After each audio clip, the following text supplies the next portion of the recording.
Good evening, beautiful people. It's so good to see you again. I'm glad to have you here for yet another Facebook Live. This is our 8 p.m. Tuesday, which means we're talking about organizing in the home. Tonight, I'm going to be talking about toy organization, so I hope you enjoy this. All of you moms and dads out there, and those of you who just have to care for kids and keep control of some of their stuff. I'm Suzanna Kaye. I am the owner of Spark Organizing. I'm a professional organizer and a speaker and trainer. So this is my passion, and my goal with Facebook Live is just to be with you and share some information and find out how I can help you more. Anyway, I think it's time. Now this is my stepdaughter's room. She's 7 years old. She's in second grade. And keeping track of her toys can sometimes be a challenge because she's a very creative type. Thankfully, she's a bit organized like me, but having the right systems is what supports that. Whenever the systems are falling apart, then she can't really keep up with it. So let me show you some of the systems we have in place that help her keep organized and keep control of everything in her room. And I love her room because it's just a happy place to be. It's, of course, she's 7, so there's lots of pink, there's lots of decorations, and we have a lot of fun in here, actually. We play marble runs and we build things, and she even has constellations on her ceiling. I don't know if you can see that, but they're glow in the dark. Yeah, it won't show right now, but she's got glow in the dark constellations on her ceiling and a lot of things that just add her personality to the room. So the goal here is not to strip away your kid's personality. It should ooze personality in their room and reflect who they really are and what they enjoy. So some of the things that we've set up are simply to help her control the items that she uses most often. Now, she is a little future engineer. She absolutely loves to build and create things. She's so creative, but with this analytical brain. So she's constantly building stuff, whether it is tracks for her cars or marble run, or it's creating something with her favorite supplies, paper, cardboard, tape, and Sharpie markers. But we have tons of things made out of paper here that are important to her. So that's our biggest challenge, is keeping track of all of these paper items that she's created and honoring those while not making the room look absolutely insane. So here in the room, one of the first things that we see is this is her main work surface. We try to keep this cleaned off just because that way she can get to what she needs and she can build her things while she's in her room. Underneath that, you can actually see possibly that's where some of her clothes go. So that's not even toy storage right there. That's simply clothing. And then her most special items, like her fancy necklace and jewelry and books and the laptop computer that she made for herself out of paper, go here. These are her cherished items. So teaching her how to honor the items that are truly important was important to me. As an organizer, teaching a kid that if it's truly important, you should treat it as though it's important is the key to making a healthy adult when it comes to memorabilia and the things that we keep in our lives. So we added the shelf in order to give her a place for those items that really are important to her. And we talk about, if it starts to get a little cluttered, we talk about what's on the shelf and why it's on there, and if there's a more appropriate place for some things, which of those things are not like the other type of idea.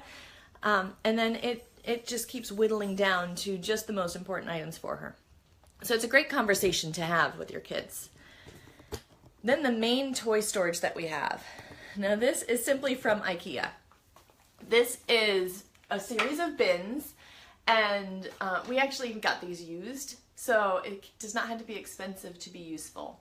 But with kids, especially younger kids, and like I said, she's only 7, bins are so important. Broad categories help because the more narrow the categories, the more their brains have to engage to think about where something goes.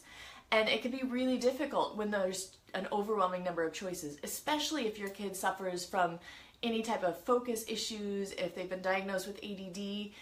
the broader the categories and the fewer the choices they have, the better, because it can be really overwhelming. Just like us, when you open that file drawer and you have 50 file folders to choose from, you know that your brain kind of goes, I'll just do it later. Kids have the same thing. So make it as easy as possible for them. Usually when I use bins, I also do it without lids, because this just makes it one step easier for them. That's what I like about this unit. It's that you can get the lids with them, and certain bins that do travel from room to room. Hi, Mary! Certain bins that travel from room to room do have lids that things don't spill out. But for the most part, they do not have the lids because we want this to be easy for her. She just pulls it out, grabs what she wants, puts things away. So no lids is important. The other thing that I find very important is labeling. Now, she's 7, so she's able to read now. She was not always able to read. At the time that we set this up, she was not a reader yet. So we had pictures of some of the items that were in the bins. So at the time that she had little toy cars, which as you can see, she's built a parking garage for her toy cars up here. She had toy cars, she had toy animals, she had her tea set. So we took pictures or drew pictures of all of these items and put those on the front. So that way she could be held responsible for knowing what was in each bin. And that was part of just training her that things go in the place that they belong versus just any bin that you see. So having the labels makes it so much easier for her. And again, broad categories. So this is just arts, crafts, and school supplies. All right in here. She's not a huge crafter as far as store-bought craft supplies, so we could fit most of this in one bin. We do have one bin for paints because that's such a large item. But crafting is not her big thing. Her big thing is building stuff. So you'll see that most of these bins have to do with building. Now, if you have Lego kids like we have, oh, she's so into Legos, and it's difficult. We're finally getting her to build some things that are not part of the manual and to think on her own and create. But she still has the manuals for a number of her Lego sets. So this is where her manuals go, and also often they have little extra pieces. So this is where the extra pieces go for any of the sets.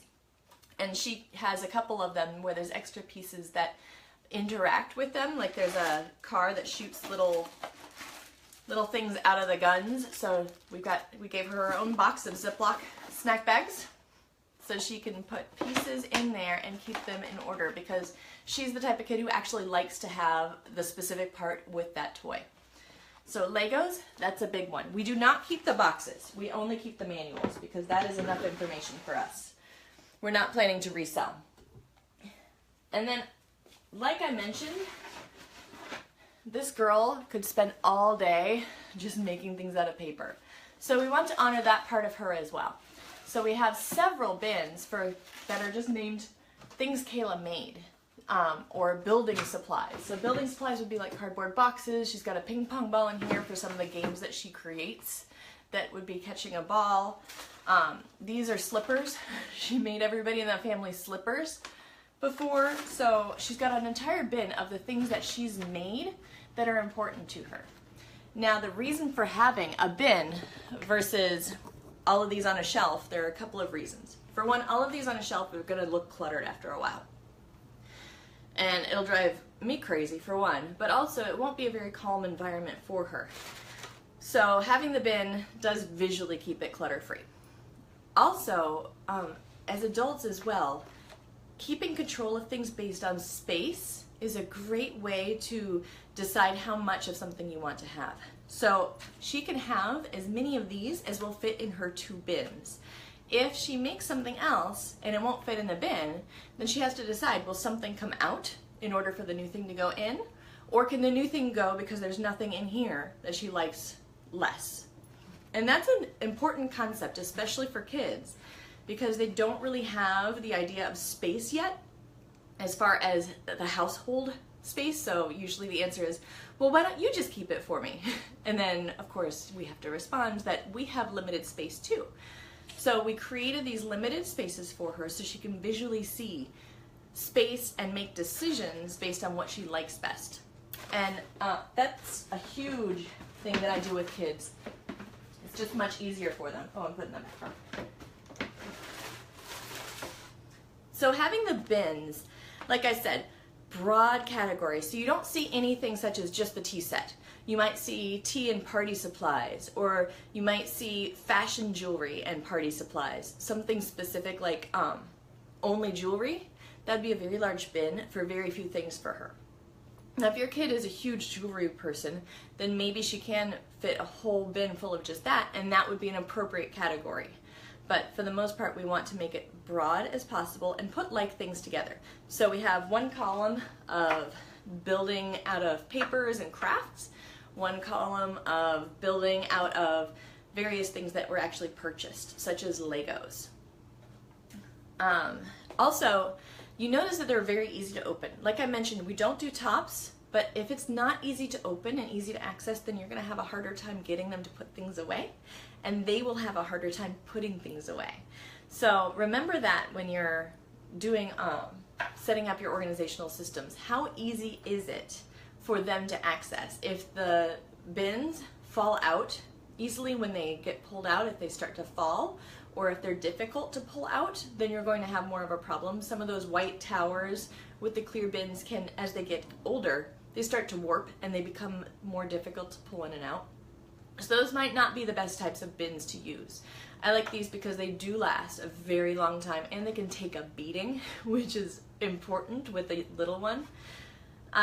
Sometimes they have those sideways bins, which are awesome, except you have to make sure that there's enough space for them to get in and out of the bin, or that it's easy to replace the bin when they're done. So there's certain ones on the market that just aren't quite as good. So as you're shopping, it's great to involve them and get their opinions, but you get the first say, and you can give them the choices to choose from. And one of the things that you really need to make sure about is that the bins are easy to access, the drawers open and close easily if there are drawers, they're easy to pull out, they don't fall down, and that they're appropriate sized. You don't want too many massive bins, because then all of the little toys fall to the bottom, the big toys are on top, and they can't get to half of what they own. And then finally, labeling. Make sure to use labels, whether they are pictures, and you can get your kids to draw pictures for their bins. They have a great time doing this. If you tell them what to draw a picture of, like, it's an animals bin, why don't we draw a picture of an animal for it? They're gonna love that. You can laminate it with simple just packing tape. Clear packing tape is a great laminator for kids. And you can create labels that are written as they get older. So we actually used a couple of labels that expand her vocabulary as well.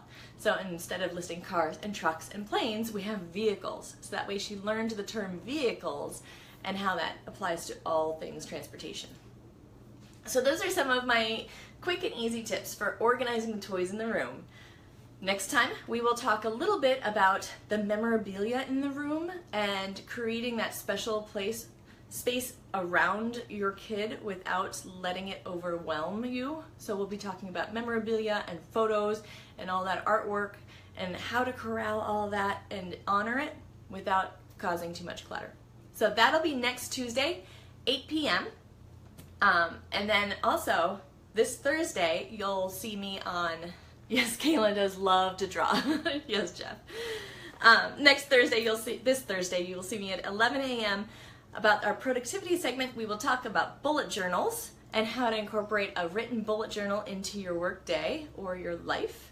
And then we also have for October a special series. Tomorrow night at 6 p.m. and every Wednesday in October, we will be doing a series about organizing after loss.